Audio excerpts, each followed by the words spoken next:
guys, my name is Laura. I'm going to go through this Leaving Cert history essay with you from the 2019 paper, the topic on Northern Ireland. It's the Coleraine University controversy question. Before I start getting down into it, I would recommend that you have a good read through the essay yourself just to get it into your head. I'll only be going through bits and pieces of the essay, but you will be able to find a fully annotated version of it on Studyclix if you'd like a bit more detail on it. So let's get into it. The first thing I want to have a chat with you about, guys, is the question itself. Lots of choice on your Leaving Cert history paper, and these choices have to be made very quickly on the day, as you know. So what to look out for, and just to make sure you're heading down the right path once you've made your choice. So looking at this question, what stands out to me straight away is a small word, and. That tells me straight away that this essay has two parts. The bit on the first side of the and the bit on the other side of the and. I have to deal with both parts. That's specifically stated on the marking scheme. I don't have to deal with both sides 50-50, but I do have to deal with both sides. On the first side of the and, I need to talk about what was the controversy, and I need to give lots of detail and specific detail on that controversy, on that episode. But I also need to remember to give some context, give some background to this particular event. Very, very important that I set the scene. On the second side of the and, I need to zoom in on the word contribute. I need to keep going back to that word. A really common mistake is that people talk about the stuff that went on during the controversy and then the stuff that happened after, but they don't often make the link between the two.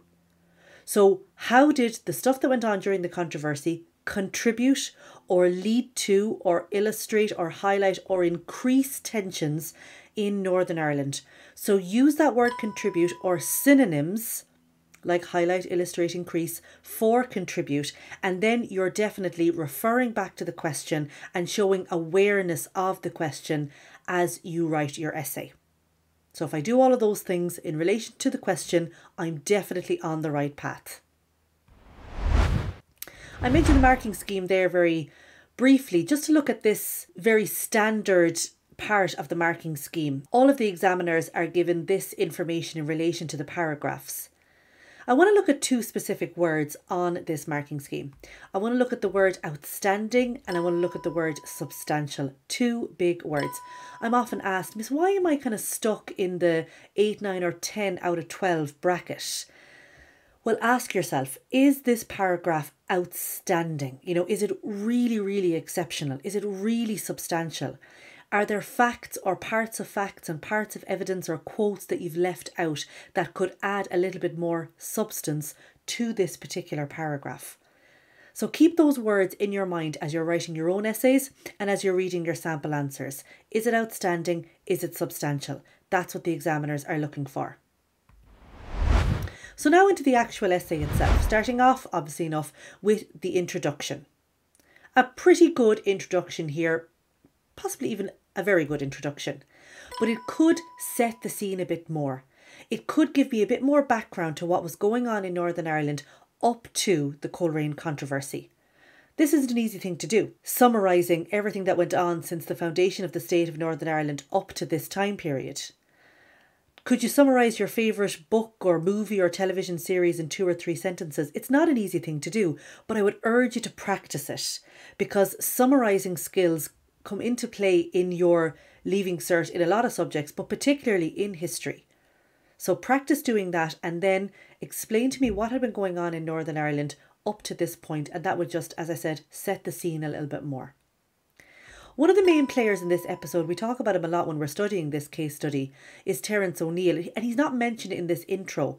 And this whole episode was seen as a big missed opportunity for O'Neill, that he could have used it to build bridges between the two elements of society, and he didn't, basically. So I would like him to be mentioned in this intro. What's lovely about this intro, it mentions how society was divided between Unionists and Nationalists. Lovely. That does set the scene for me a bit. But it wasn't just that the two sides believed in, two different things. They really weren't getting along and they weren't treating each other very well. So you could just clarify the serious tensions that already existed between these two groups, especially on the part of the nationalists who felt very aggrieved by the actions of the B Specials and the Special Powers Act and the discrimination that they had felt in relation to housing, employment, education, etc., etc., just to make it a bit clearer that tensions already existed, and then this episode only served to increase those tensions. Similarly, with this nice phrase that the Coleraine University controversy proved to be of great significance. Just clarify that a little bit more. Significant in what way? It wasn't significant in a good way. It was significant in that it deepened the divide and increased the resentment between these two factions of society. You don't have to use that wording specifically, but just zoom in on that a little bit more, and that would add a lot more substance to this particular introduction. The main body of the essay then, as I said, I'm going to jump around a couple of paragraphs, pointing out, what's good and what maybe needs a little bit more time and effort spent on. What stands out to me straight away in this paragraph are all of these really good facts and evidence. It's a history essay. We need some dates. We need some really good specific facts and evidence. So that's very obvious there. At the end of this paragraph, it talks about O'Neill's government was then faced with the decision of either expanding Queen's or founding a second university. And I feel that that's a slightly missed opportunity to mention the Robbins report and the investment in education, because this whole need for a second university, it wasn't just something that the Northern Ireland government had cooked up.